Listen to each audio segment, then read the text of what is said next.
ძალადობის შემთხვევა ბათუმის პლაჟზე, როგორც თვითმხილველები ყვებიან, თურქმენეთის მოქალაქე ქალი მამაკაცმა უმოწყალოდ სცემა, წიხლებით და ხელებით ურტყამდა. მომხდარს უფლებადამცველი თამარ გურჩიანი შეესწრო. თვითმხილველების ინფორმაციით, უცხო ქვეყნის მოქალაქე მათ უთხრა, რომ ამ კაცმა პასპორტი წაართვა და 1 წლის განმავლობაში მასზე ძალადობდა. მოწმეები უკვე დაიკითხნენ ბათუმის მესამე განყოფილებაში. ისინი მოძალადის ვინაობის გამხელისგან თავს იკავებენ, თუმცა მათი ინფორმაციით მოძალადე პოლიციელის შვილია. პოლიციელის შვილის მიერ უცხო ქვეყნის მოქალაქის ცემის ფაქტს უარყოფენ შინაგან საქმეთა სამინისტროში, თუმცა ძალადობის შემთხვევაზე ამბობენ, რომ გამოძიება 125 მუხლით დაიწყო, რაც ადამიანის ცემას გულისხმობს.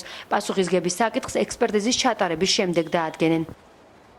ეიცა ამ გოგოს მკლავებში, ჩაათრია წყალში, თმებში იწვდა და წყალში აყოფინებდა თავს. მერე ნუ აქაც რა თქმა უნდა ჩვენ წიოდით პატრულს და ურეკეთ, რაღაცა შველას ვითხოვდით, რომ ეს გოგო არ შემოკვდომოდა ხელში, იმიტომ რომ სასწაულად ექცეოდა. ამოათრია მერე ისევ წყლიდან, დასხდნენ იქ, კიდე სიტყვერი შეურაცხყოფები გაგრძელდა.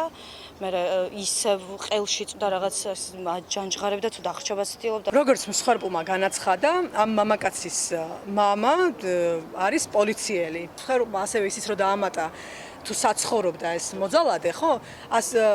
ამ დროს პოლიციელებმა მოკლედ თქვენს რომ იცოდნენ ვისი შვილიც იყო. როდესაც მოწმეები ველოდებოდით ჩვენ დაკითხვის დროს, მოძალადე სეირნობდა განყოფილებაში ყოველგვარი პრობლემის გარეშე და ფაქტი არის ის, რომ პოლიციას მის მიმართ უფრო აქვს ესე ვთქვათ თანაგრძნობა ვიდრე მსხვერპლის მიმართ, იმიტომ რომ მსხვერპლი ითვლება, რომ რადგან ქალი არის და რადგან უცხო ქვეყნის მოქალაქე არის და რადგან ისეთი საქმიანობით არის შესაძლოა, ისეთი საქმიანობით არის დაკავებული, რომელიც მაინც და მაინც თანხმობაში არ მოდის საზოგადოებრივ მორალს